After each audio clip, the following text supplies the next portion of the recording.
Traveling the Vortex. Side Trip.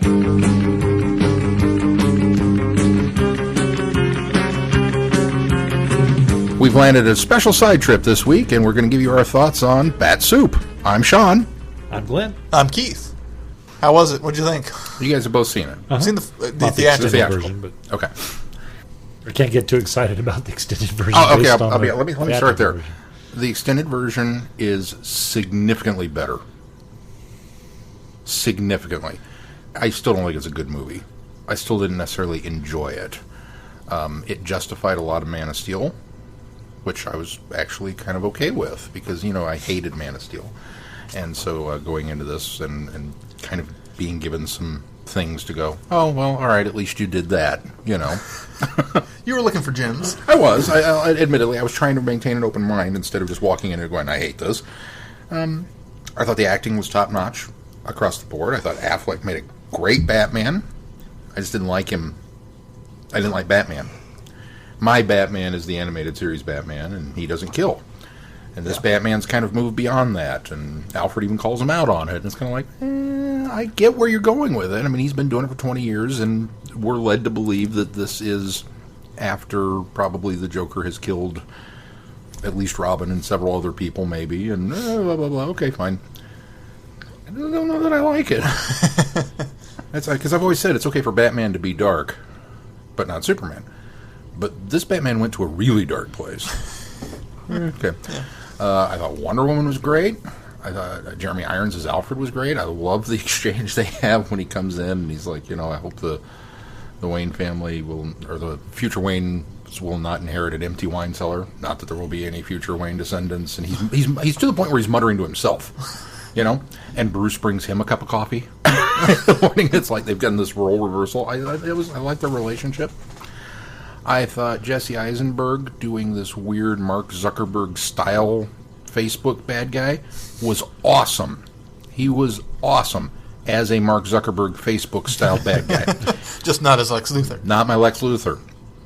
I get where they were going with it and why they did it that way, because they wanted to portray him as being so smart that he was socially awkward. Okay, Had his plot been so overly convoluted, no one can follow it, even with a flow chart. If they would have simplified it, his mannerisms might have been a little bit easier to overlook. Yeah, and that I think is part of the problem.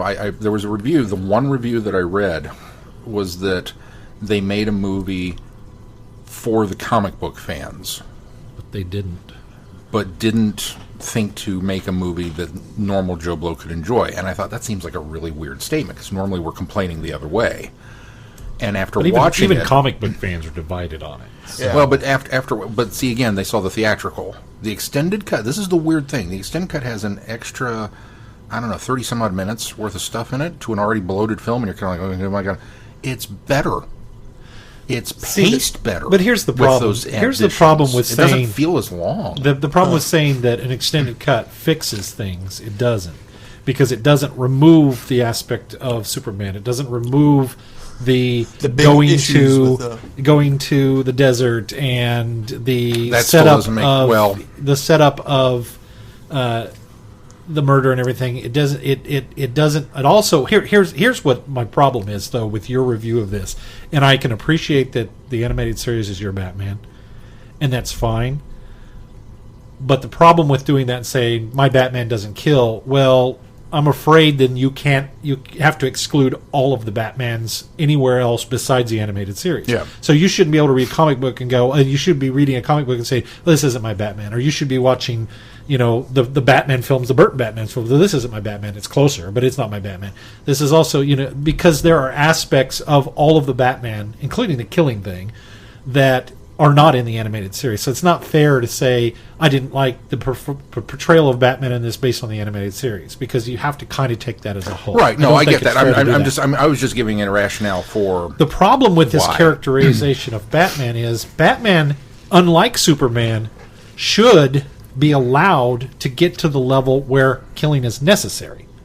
The problem is they take it to the level of Batman becoming executioner. That's the problem with it.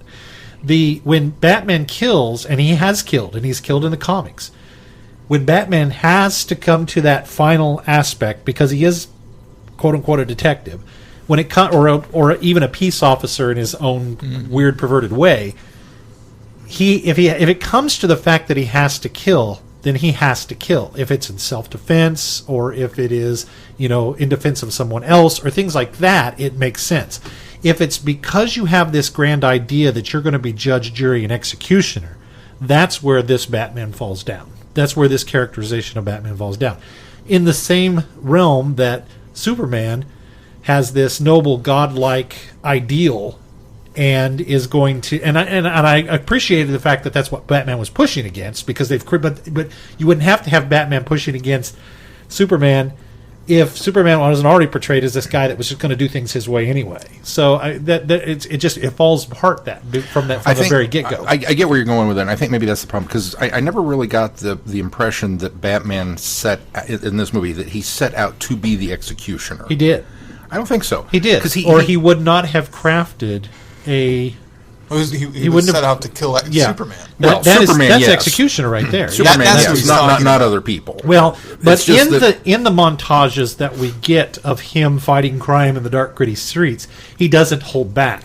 And so what that does is that paints that picture of this is Batman who has been pushed so far, which I see why they were doing it. I'm not saying it's not justified within its own narrative. It just doesn't work as Batman as a whole when you gather all the evidence of the character. So he is pushed, like him machine gunning down whoever happens to be in front of him. Exactly. That's the stuff that's that I had an executioner style Batman, which does not exist in any sort of realm except for the Elseworlds realms where you can play around with that. That's why I have always set these films aside as this is an Elseworld story. This is not the Superman. This is not the Batman. Up to this point, right now it is the Wonder Woman, but they might go down a road that screws that up too. So that's the problem when you're making a film.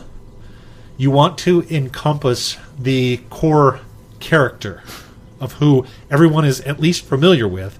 If you want to tell a different story or get creative with that storytelling, that's fine. But it's like making a James Bond movie and then taking all of the elements out of it that makes him James Bond. That's the problem. Yeah. You get Jason Bourne. Yeah, exactly. So there were moments like that, and I agree. I think I like the way you're saying it as opposed to my Batman or my Superman, but just those kinds of things that kind of kept cropping up, and just like my Lex Luthor, he was doing these things, and I appreciate him as a villain. I thought I really was apprehensive about really Heisenberg, this guy, but he did a phenomenal job. See. But it just didn't ring for that character. And like you said, Keith, the plot with him was so convoluted. It's like I appreciate the fact that he was 12 steps ahead of everybody. It felt like he was crazy to be crazy. Going back and watching it a second time right off the top of it,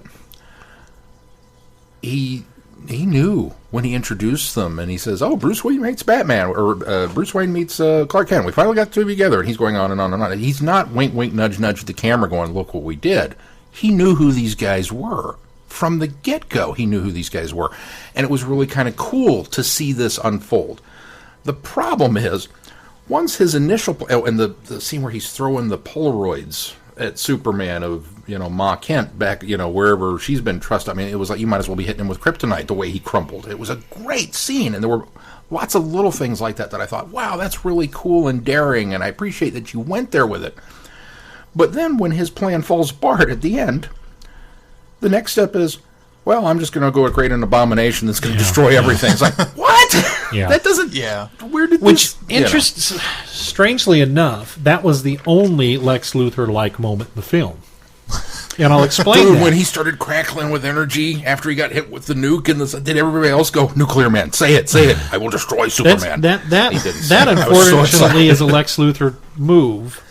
But you're right, because we put all of those pieces ahead of that, and we've crafted a different Lex Luthor. I think my problem with the performance of Lex Luthor, it doesn't come down to Eisenberg's performance. It comes down to the characterization of, it's almost like we said, how do we up the bar from Heath Ledger? How do we that Ledger? Yeah, and that's the problem. I didn't want them to do what they did with Kevin Spacey and have him mimic Larry Hagman. Wow, that would have been an Gene interesting Hackman. Lex Luthor. That would have been a great Lex Luthor. Cowboy Gene hat. Hackman. But at least Kevin Spacey put his own stamp on it as he did it. Yeah. This one, they stepped so far away from the Luther-esque of it that it completely changed character. And I agree with you. Your statement is very valid as being a performance of a Eisenberg. Is that who you compare? Jesse Eisenberg. Yeah. Zuckerberg. Zuckerberg. That just occurred to me. But by doing that, the problem you have is you have created a completely different character that is not Luther, and unfortunately feels like a retread of what we did with Dark Knight. So as far as the style of villainy, so I don't know. Like I said, I was really torn because there were moments of it that I thought were legitimately kind of cool, and it's like, wow, I didn't hate this. Like there was a part of me that was afraid based on my really visceral reaction to Man of Steel. I was really afraid I was going to hate this going into it. And I think part of it too still comes down to DC and Warner Brothers marketing in a way, because with Marvel, when we did Civil War, they kind of treated it, and I think this is just the Russo brothers' touch, is all through Civil War, it was, we are on this inevitable march to these forces coming to loggerheads over their idealism. And it's going to happen, and we're going to show you this, but we're not really happy about it. Versus DC, which kind of treated, and Warner Brothers, which treated this as a Sunday, Batman versus Superman, the beatdown of the century. You wanted it, you're going to get it. And it was just kind of like, you're going to wait for 2.5 hours to get to it. You know, I don't want my heroes to fight, but at the same time, I was kind of like, all right, well, see if there's a justification in why they are doing it as they set up, and it's a shame that we have to continue to compare DC with Marvel, but only in tone is the only reason I bring that up. When it's set in justifiably as they do in Civil War, when it's set up as as you said, a cage match of the century, it's. I mean, you even named it Batman versus Superman. Could you put that on a poster? Okay, we will. So, it's also a script that came from a guy who said Batman versus Superman is when you run out of ideas. That was a direct quote from David Ayer or whatever his name is. Goyer. Goyer, yeah. That is a movie when you run out of options. And it's frustrating, too, because there were so many things. This is the thing. It wasn't until I talked to Odd Duck Phil, and he kind of went, because I was like, well, I didn't like this, and I didn't like this, and I didn't like this, and a lot of it was the dream sequence stuff. And he went, no, that was this. And he started to explain to me the desert thing with the bug people picking people up off the ground and carrying them away. That's not what I'm referring to, but yes, yeah. I totally didn't. I just thought that was some weird nightmare scenario. That was a wink and a nod to comic fans of the New Gods scenario that they're kind of setting up for a long run, is what I. Yeah, well, it's apparently a direct reference to Darkseid. Yeah, is coming, and when.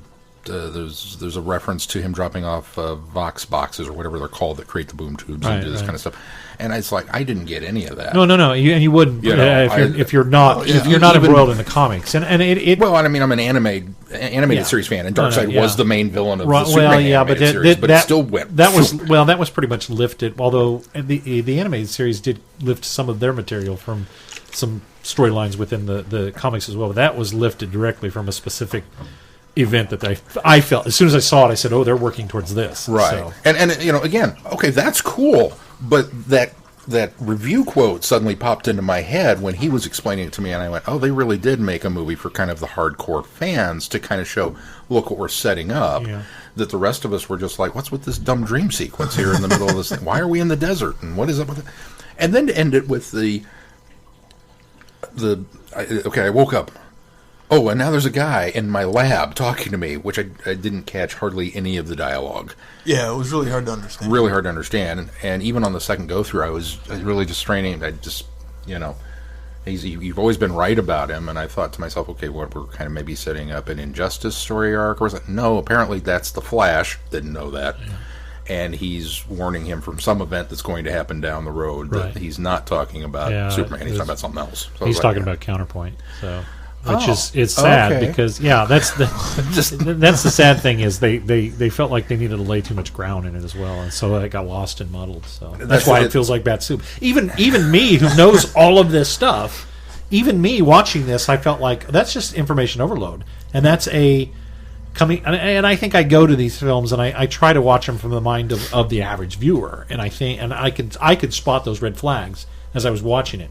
I thought, I'm the only one sitting in this row getting something out of this, is the way it felt. Now, granted, there was a lot of people in the show that I went to, but that's why I could say that, I think. Now, if I had gone to a crowded show on the first night, there's probably a lot more people in that auditorium. And unlike, not to bring the Marvel comparison up, but unlike Age of Ultron, which we I don't think we can help but do that. Yeah, I don't think you can at this point, but with Age of Ultron, I complained that it just felt like it had a lot of load bearing to do, because that you could tell this is where we're setting up Black Panther, this is where we're setting up Thor 3, this is where we're setting up this, and you just knew that was the bump.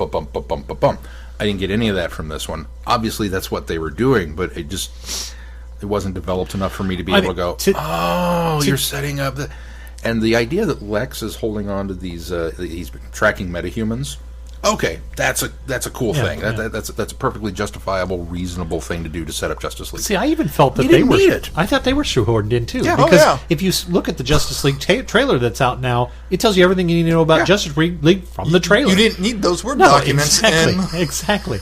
And so there was way too much world building. Here's the difference, though, from Ultron, is when you see those things, the average moviegoer can kind of see that there's something coming based on those scenes.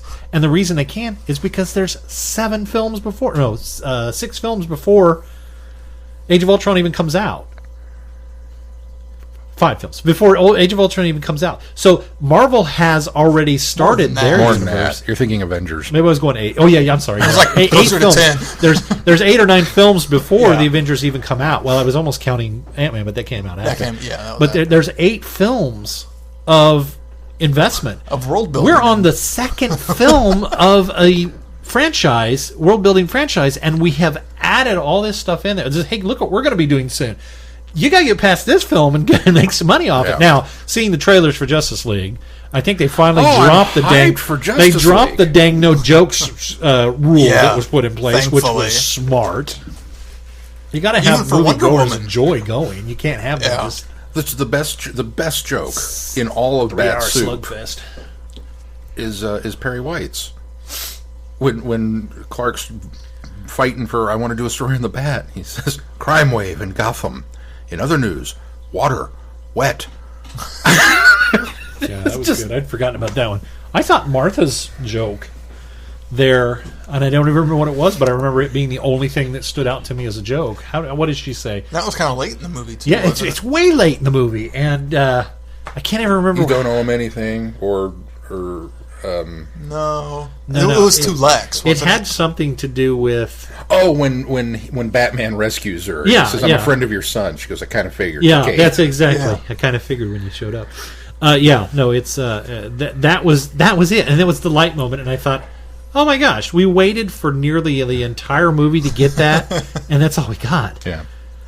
I also am not a fan of the Metropolis is on this side of the river from Gotham. That makes zero sense to me. Because does that mean if I'm a cop in Gotham, I have the unfortunate to live on this side of the river, and I'm a cop, do I really, really hope that maybe someday, if I'm good enough, I can transfer over there to the Metropolis? Because they have money. Obviously, I think they're a little close. I think the DC ideal equivalent, and this has always been just kind of the idea of it, because there's no specific cities in the DC universe. But I think the feeling that has always been projected is that Metropolis is New York and Chicago is Gotham City. That's always Chicago been. In fact, that is why Detroit would be that is why. A larger city though, because Detroit's not that big compared to Chicago. I was just thinking crime. But Chicago was at one time. In fact, when they were building these comics back in the early days, Chicago was crime town, and so that was the idea. And however, when I first saw that, I was taken aback as like, wait, Gotham's across the river from, and then it occurred to me that all they did was say, well, Gotham is. New Jersey, and no, seriously, because you can see Newark across the river, and it is a relatively large city. And so when I placed it in that sense that you've got 2 metropolitan areas sandwiched right there, across the Potomac? the channel or Whatever the real river, world one. whatever that actual river is, I kind of thought, okay, Potomac's deep. I see what they're doing here. Whatever that Yeah. between where Ellis Island is, because Ellis Island's actually part of New Jersey. I don't know if Yeah. anybody knows that. Statue of It's Liberty actually- is in New Statue of Jersey. Liberty is in the New Jersey proper area. But actually, Ellis Island is actually attached because that's Liberty Island that Liberty's on. Oh, people always think that Liberty Island is. No, Ellis you gotta Island. take another It's ferry. actually another ferry, Staten Island, and so But after I kind of rectified that in mind, I didn't have so much problem with them being next to each other because I got that is in truth something that exists in reality as well. Yeah, so it I don't- worked okay. I still don't like it I don't because like I still like that great There should be distance. some Although it distance. does explain why Batman can get to Metropolis as quickly as he does sometimes in the comic books. I mean, I know the guy's rich and he has his own jet, but His own jet. I don't need him to be next door to each other. It just seems weird because now I've got all these images of like city council meetings where the mayor of Metropolis is looking out his high-rise windows at the city hall at the urban blight that is across the river that's called Gotham and going, we should just bulldoze it. Can we buy it and just raise it? And are they competing over like trash contracts, and Metropolis is just dumping stuff on the other side of the river in Gotham, and Gotham finds out about it and they're upset. The whole thing, and none of this is in there. None of this is important. Just the fact that they established they're across the bay from each other. And Right. I'm like, there you go, a bay. That's what it is. It's a bay. it's a cove. I don't it's know. I not a don't remember cove. what Lex calls it. He says, "Oh, we finally got you across the harbor." Yeah. Okay. Dumb. I didn't like that. But yeah, then we got to the big climatic battle at the end, and it felt very underwhelming. I appreciated the fact they tried very hard to establish. Anderson Cooper even has that line about, well, it's after hours in city centers, so most of these buildings are empty. It's like, wow, way to justify knocking something else over. Yeah. We're not killing anybody this time. Look, we're getting better. But yeah, I mean, and that was one of those, well, we're justifying Man of Steel. We're kind of making a point of this. Like, okay. Like I said, I really was trying to find things to dig out of it that I really liked, and I think there were some things in there that were really cool. Counter to that. It didn't gel. Counter to that, I know I'm playing counterpoint here, but I don't think that this film justified Man of Steel. But I think what it did do was explored the aftermath. support the issues Yeah. and support the narrative and the problems that we had with Man of Steel. So it doesn't necessarily justify what happened, but it works in context of, okay, at least they are acknowledging what we walked away from it going, oh, that's terrible. I can't believe you went there. They acknowledged it and dealt with it. And so I really appreciated that. Yeah, I loved that we started there, and I thought, oh, this is great. And then we went off the rails again. And I thought, now you fixed the last movie. Do we have to wait until Justice League to fix all the problems that I have with this Probably film Justice now? League Part 2. Yeah.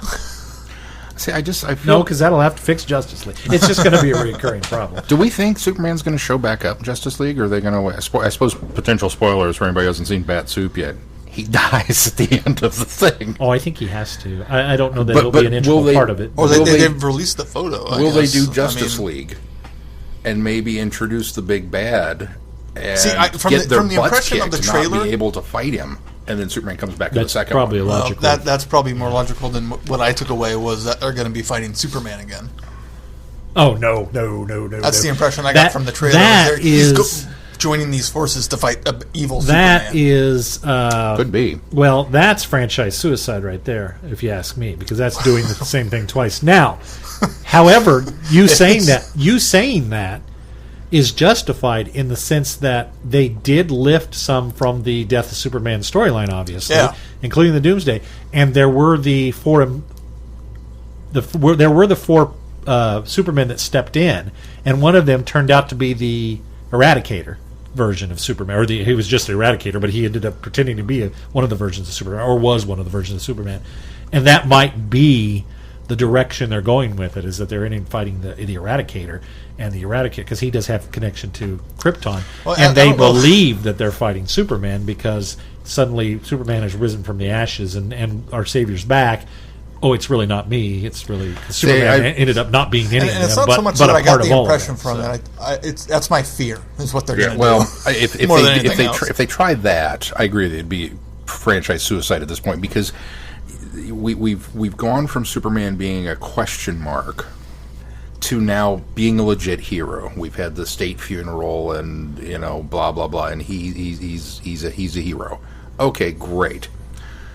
If you bring him back and he's a villain, really almost in any way, shape, or form, we've put that question mark back on him, and it nullifies everything that they worked for in Bat-Supe. So I don't know that you can do that. Now, when I first talked with Odd Duck Phil after Man of Steel and voiced all of my concerns and displeasure over that film, we kind of went into this really long, well, what do you want to see happen next? And it's like, well, unfortunately, with the corner that they've already painted themselves into with the tone of the first film, where you go from here is really kind of where they went. You've got Luthor rebuilding the city and gaining access to kryptonian technology, either genetics, which we kind of got in this one, right, or computers, which I think they set up when he takes over the ship. Yeah, but then and Richard says, "Would you Pryor like would to have take showed control?" back up, and Well, that's what I think they're doing. I think we're going to get Brainiac in the next one. Oh, that could be. Which would be cool, because we haven't really had a good Brainiac yet. But they could also do a I don't think maybe James Marsters was a good Brainiac. Brainiac's tough though. Brainiac's a tough one. Maybe he comes out of prison and decides, well, I know what I did wrong with the Abomination, and builds Bizarro.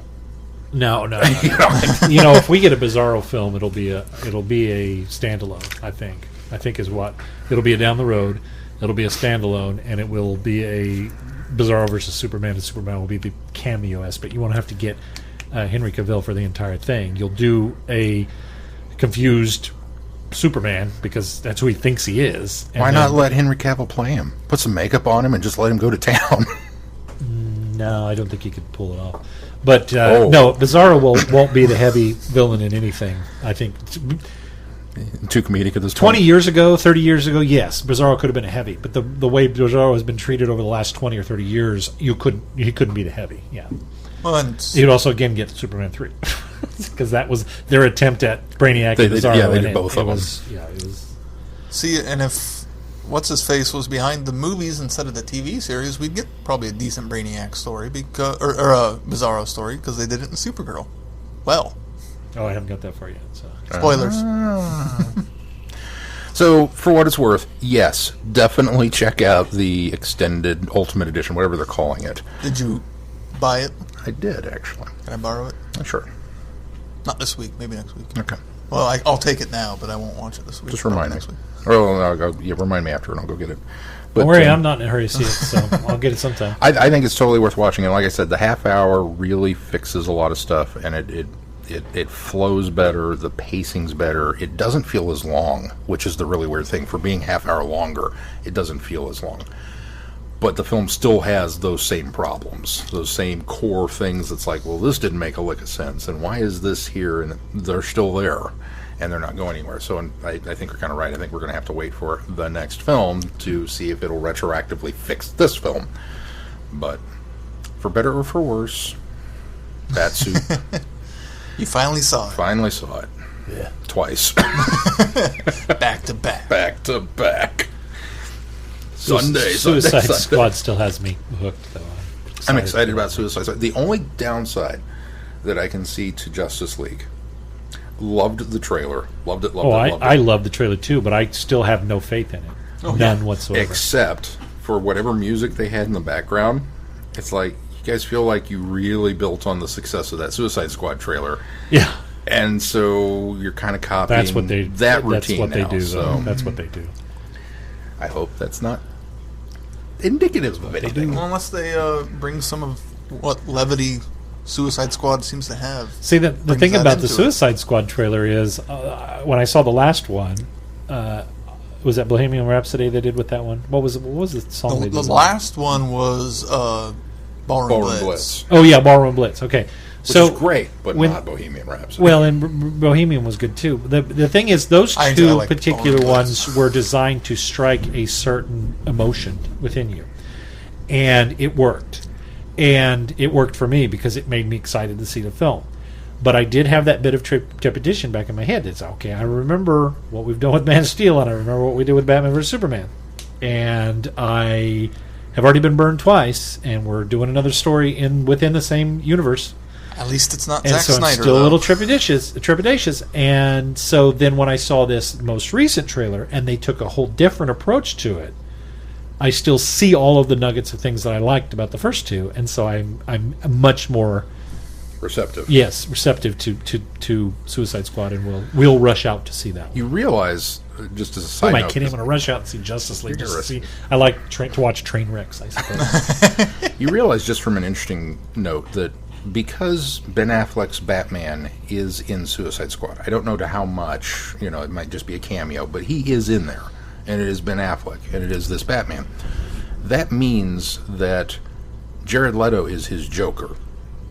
And he's the one that killed whoever is Robin or whoever we were led to believe. So that Well, kind I of think sets it's, up a. I don't. You say whatever we're led to believe. I mean, it's obvious that that Robin has died in this universe, and that the Joker killed him because it's basically signed the suit. So it's. I think that's what we're meant to believe, but I also I- didn't think that I was meant to believe that there were flying bug people in the desert, but Well, there were. but We didn't know for sure that was Jimmy Olsen in the beginning until the credits ran. So I think the other problem that we have. the one that gets killed. it That's was Jimmy Jimmy CIA Olsen because it was agent. the same Jimmy Olsen from the last one. Jimmy Olsen wasn't in the last wasn't one. Was he last at the one. very end of the No. last one? Oh, I thought Nope. he was.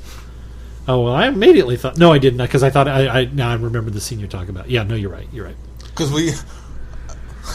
we after the fact thought, what's his face from Man of Steel was Right. Jimmy Olsen, but he wasn't Right. Yeah. The CIA agent in There's this the one. thunder. in this one. Yeah. All right, well, let's So wrap it there's up that. here, and hopefully you guys enjoyed this side trip, and be sure to also listen to this week's show. So until next time, I'm Glenn. I'm Shaun. I'm Keith. Cheers. Good night, everybody. Be seeing you.